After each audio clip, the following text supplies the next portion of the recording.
अस्सलाम वालेकुम।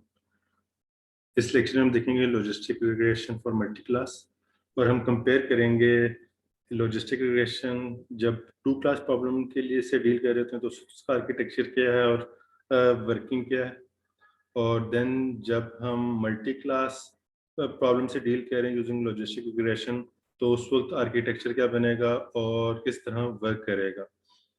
So architecture of logistic regression binary class का और मल्टी क्लास का कंपैरिजन ताकि आपको मल्टी क्लास की बेहतर अंडरस्टैंडिंग हो जाए। होपफुली बाइनरी की आपको काफ़ी हद तक अंडरस्टैंडिंग बिल्ड हो चुकी होगी। अगर हम बाइनरी क्लास को देखें तो हमारे पास अगर हम इनपुट फीचर हैं,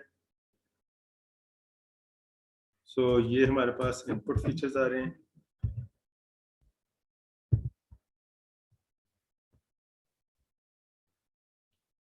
x1, x2, x3, x4, x5, x6 ये हमारे पास input feature for X naught means 22 के लिए आ गया, और हर एक इनपुट के साथ रिस्पेक्टिव वेट असाइन होता है, like w1, w2, w3, w4, w5, w6, या फिर हम इसको इस तरह कह सकते हैं कि theta note, theta 1, theta 2, theta 3, theta 4, theta 5, theta 6।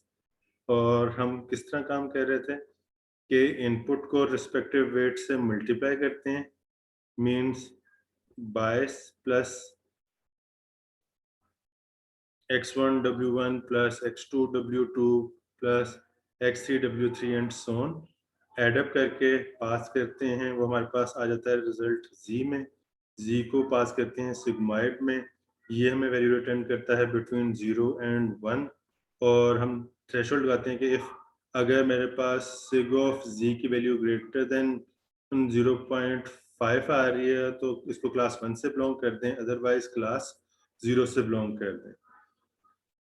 और जब हम मल्टी क्लास की बात करेंगे तो मल्टी क्लास में भी अब आप देख सकते हैं जिस तरह आपने देखा कि हमारे पास वन हॉट इनकोडिंग, अगर हम 3 क्लास की बात करते हैं तो यहाँ पे आ जाएगा लेट्स से 010 पर वन पर्टिकुलर इनपुट।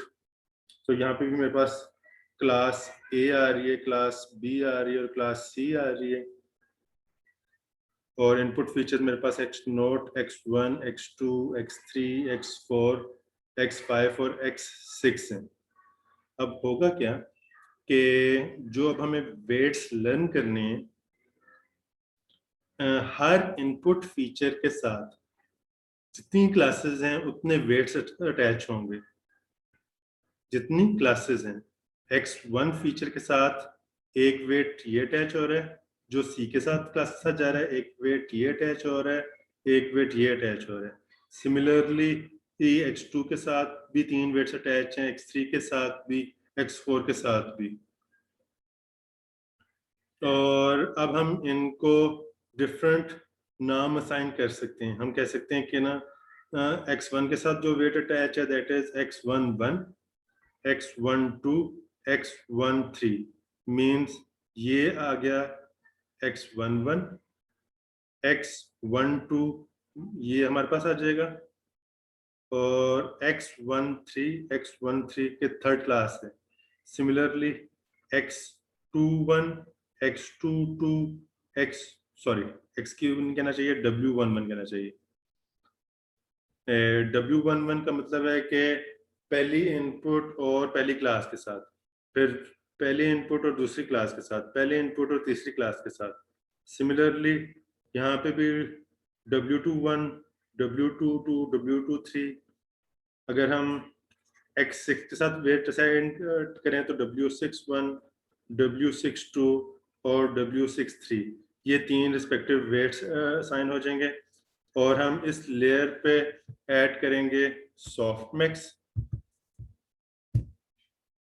जिस तरह हमने पहले डिस्कस किया था कि जब हमारे पास ये वेट्स आ गए तो इस लेयर पे जब हम सॉफ्टमैक्स अप्लाई करेंगे तो हमारे पास हर क्लास के आउटपुट होने की प्रोबेबिलिटी आ जाएगी, और जिसका आंसर मैक्सिमम होगा वो वाला क्लास असाइन कर देंगे। ये तो हमारे पास आ गई प्रेडिक्शन की। अब जब हमने ग्रेडियंट डिसेंट के थ्रू लर्निंग करनी है फॉर बाइनरी ए क्लास, तो हमारे पास ये लॉस फंक्शन था। हम इस लॉस फंक्शन का डेरिवेटिव लिखते थे with respect to bias, with respect to W1, with respect to W2, with respect to W3, with respect to W4, and so on. और हर एक की हमारे पास वेट अपडेट इक्वेशंस आ जाती थी, और इस तरह हम हर आइट्रेशंस पे एरर कंप्यूट करके, लॉस कंप्यूट करके, थ्रू बैक प्रोपगेशन अपनी वेट्स को अपडेट करते जाते थे उस वक्त तक, जब तक कि हमारे पास डिजायर्ड एक्यूरेसी अचीव ना हो जाती। ये जो लॉस फंक्शन है, ये जो लॉस फंक्शन है, ये है, this is for one example point, एक एग्जाम्पल पॉइंट की। और इस लॉस फंक्शन को जब हमने डिटेल से देखा कि जो हम प्रेडिक्शन करते हैं लॉस फंक्शन में, वो करते थे थ्रू सिग्माइड, तो सिग्माइड को ही यहाँ पे पुट कर दिया, और ये वही एक्सप्रेशन जो हमने पहले डिस्कस किया था, इनपुट्स को रिस्पेक्टिव वेट से मल्टीप्लाई करते हैं, सिग्माइड में पास कर देंगे, और हमारे पास यहाँ पे y की वैल्यूज आ जाएंगी। Again this is for one example point. और अगर हमने इन वेट्स को, ये जो जो हमारे पास आ रहे हैं वेट्स, ये bias plus this, for all example points, for all example points, तमाम के तमाम रिकॉर्ड्स के लिए, ट्रेनिंग डाटा के लिए इसको अपडेट करना है, तो यहाँ पे हमारे पास 1/m समेशन आई आ जाता है, और हमारे पास ये फाइनल एक्सप्रेशन आ जाती थी। सो ये जो समेशन आ रहा है, this is for all example points, कि हम तमाम के तमाम एग्जांपल पॉइंट्स के लिए मोस्ट सूटेबल वेट्स फाइंड करना चाह रहे हैं। अब जब हम आते हैं मल्टी क्लास के केस में, तो मल्टी क्लास केस में हमारा जो लॉस फंक्शन है वो ये आ जाएगा, और इसमें जो y कैरेट है जो प्रेडिक्टेड, उसको हम प्रेडिक्ट करते हैं थ्रू सॉफ्टमैक्स। और अब अगर हमने इस पे ग्रेडियंट डिसेंट अप्लाई करना है, तो वो किस तरीके से होगा, इसका डेरिवेटिव लिया जाएगा, इसका यानी इसका डेरिवेटिव लिया जाएगा विद रिस्पेक्ट टू W11, फिर डेरिवेटिव लिया जाएगा with respect to W12, derivative लिया जाएगा विद रिस्पेक्ट टू W13। इसी तरीके से अगर मैं इसकी बात करता हूँ, दैट इज W61, W62 और W63, तो हमारे पास यहाँ पे जितने भी वेट्स हैं उन सब का इसी तरीके से डेरिवेटिव लिया जाएगा with respect to W61, partial derivative लिया with respect to W62, partial derivative लिया with respect to W63। So तमाम के तमाम वेट्स का डेरिवेटिव लेंगे और उनके वेट्स को अपडेट करते जाएंगे थ्रू ग्रेडियंट डिसेंट। तो आप देख सकते हैं कि दोनों केसेस में हमारे पास लॉस फंक्शन, यहाँ पे भी लॉस फंक्शन है, जितने भी अननोन पैरामीटर्स हैं जिन वेट्स को हमने लर्न करना है उनका हम डेरिवेटिव लेके और through gradient descent weight updation के थ्रू हर आइट्रेशन पे उन वेट्स को अपडेट करते जाएंगे जब तक कि हमारे पास डिजायर्ड रिजल्ट नहीं आ जाएगा। सिमिलरली यहाँ पे भी हमारे पास ये लॉस फंक्शन है, जितने भी हमारे पास अननोन पैरामीटर्स हैं उन तमाम अननोन पैरामीटर्स का हम ग्रेडियंट डिसेंट के through weight update equations find करते जाएंगे, और ये वेट्स अपडेट होते जाएंगे उस वक्त तक जब तक कि आपके पास डिजायर्ड एक्यूरेसी अचीव ना हो जाए।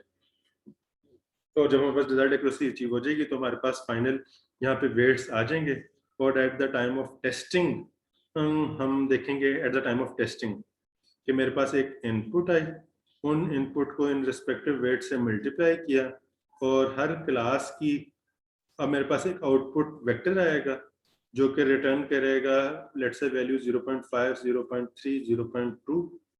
तो अब इस केस में जिस क्लास का जो वेक्टर है प्रोबेबिलिटी है वो मैक्सिमम आ रही होगी, इस इनपुट को वो रिस्पेक्टिव क्लास असाइन कर दी जाएगी। अगर ये ए है, ये बी है, ये सी है, तो इस इनपुट को ये ए क्लास असाइन कर दी जाएगी। होपफुली प्रीवियस लेक्चर्स में आपने देखे होगा कि लॉस फंक्शन का डेरिवेटिव कैसे लेते हैं, फिर हमारे पास सॉफ्टमैक्स का डेरिवेटिव किस तरीके से लेते हैं, तो जब आप उन तमाम क्वेश्चन को यहाँ पे पुट करेंगे और तो आप उसको अंडरस्टैंड इजीली कर सकते हैं। कोई क्वेश्चन हो, कोई कंफ्यूजन हो तो आप पूछ सकते हैं। Thank you. अल्लाह।